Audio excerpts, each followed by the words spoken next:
Losing belly fat and getting rid of bloating can be such a struggle. In fact, for many of us, our belly is the last place that goes as we begin to lose weight.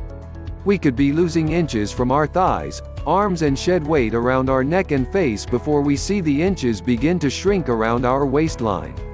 Not seeing instant results can lead to frustration, so you need to keep in mind that just because you may not see the inches go from your waistline, it doesn't mean you are failing in your weight loss goals. Weight will come off evenly, for the most part, meaning that you'll see a reduction in overall weight all over your body rather than just in one place. Tip number 1. You booze, you lose.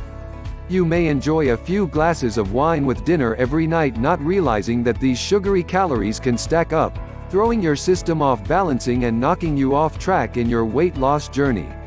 Our livers process alcohol before they work on breaking down protein and carbs, which means that alcohol itself slows down your body's overall fat-burning ability. But hold on. Don't panic and start pouring that bottle of Chardonnay down the drain just yet. You can still enjoy 1 glass a day without an adverse effect on your fat-burning process. To be safe, stick with 12 ounces of beer, a single wine 5 ounces, or some spirits 1 ounce, with a low-calorie mixer.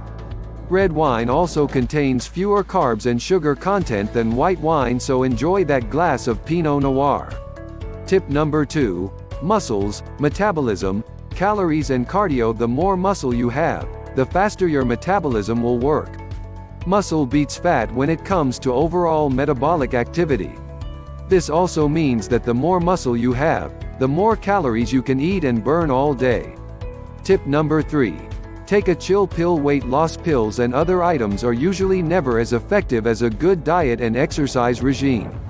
When you want to lose that stubborn fat, the best pill to take is a chill pill. The anxiety and stress you may feel from your daily life can cause extra cortisol to be produced in your brain. This hormone only encourages your body to store more fat, especially in your abdomen. Take time out of your day to simply relax, whether it's a few minutes of calm meditation in the morning or a quiet cup of coffee. Work on allowing yourself to not be too overwhelmed and stressed. I know, easier said than done at times, but the more you focus on letting go of stress, the easier it will be to condition your body not to hold onto that excess weight.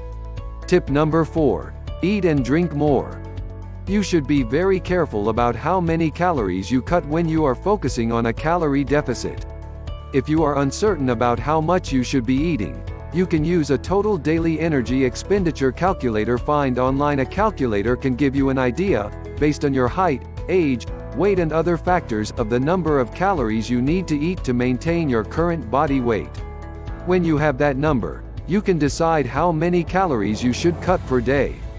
Cutting 500 calories from your daily diet is usually fine, but cutting 1,000 or more too quickly can wreak havoc on your metabolism and cause you to be fatigued and lightheaded. While drastically cutting calories can lead to faster weight loss, if you go back to your old style of eating, you'll see all that weight packed back. It's always better to slowly and surely reduce your calorie intake, replacing empty calorie foods with ones that are full of nutrients. Those foods will leave you feeling full for a longer period of time as well. And don't overlook the importance of staying hydrated. Drinking more water is a great way to stay hydrated, have clearer skin and keep your body operating at its peak performance. Get yourself a water bottle and keep it filled up. It might mean a few extra trips to the restroom while you're at work, but you will also see the scale tip in your favor. Drinking more water also helps to flush out extra water weight and rids your body of toxins that can impede your weight loss.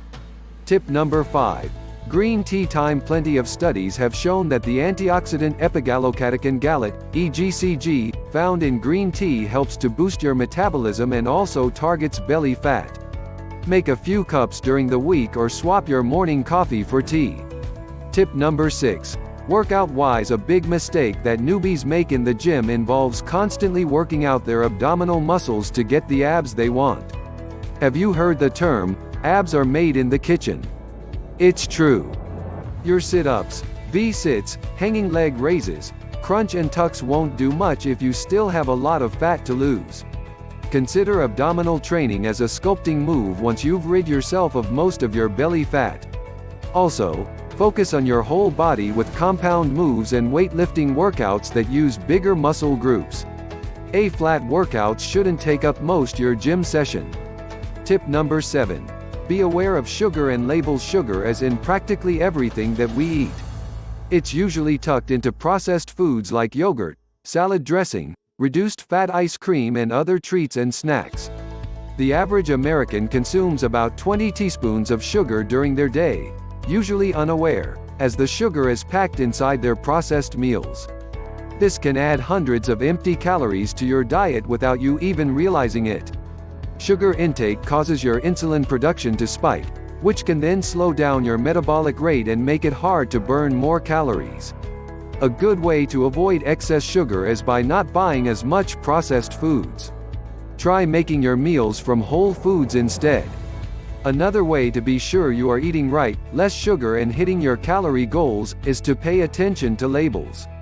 When you are working on eating the correct portions and counting calories, you don't want to get into a spot where you are eating more than you think you are and essentially self-sabotaging your weight loss goals. Labels, especially on processed foods, can be inaccurate or very misleading. Take the time to measure your food on a food scale to be sure that you are eating the right amount. Tip number 8. Do it all or not at all. When you're new to the gym, it can be daunting. However, as you get more comfortable and confident in your daily routine, make sure that you're focusing on what matters most. Make the most of your gym time by focusing on compound movements that work your whole body, such as squats or lunges.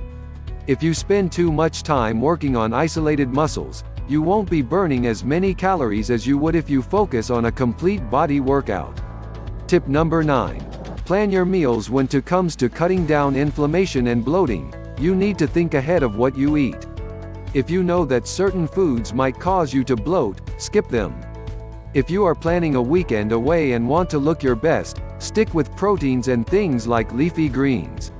Having a lighter dinner that's packed with vegetables and protein can help to cut down on the chance that you'll be holding onto belly bloating water in the morning. Tip number 10. Food diary and a food scale. One great way to be sure that you are keeping on track is to journal your food intake. It's very easy to let a few hundred extra calories slip in if you have had a busy day, haven't paid attention to what you put in your mouth. If you are a fan of pen and paper, go the old-fashioned route and write everything down.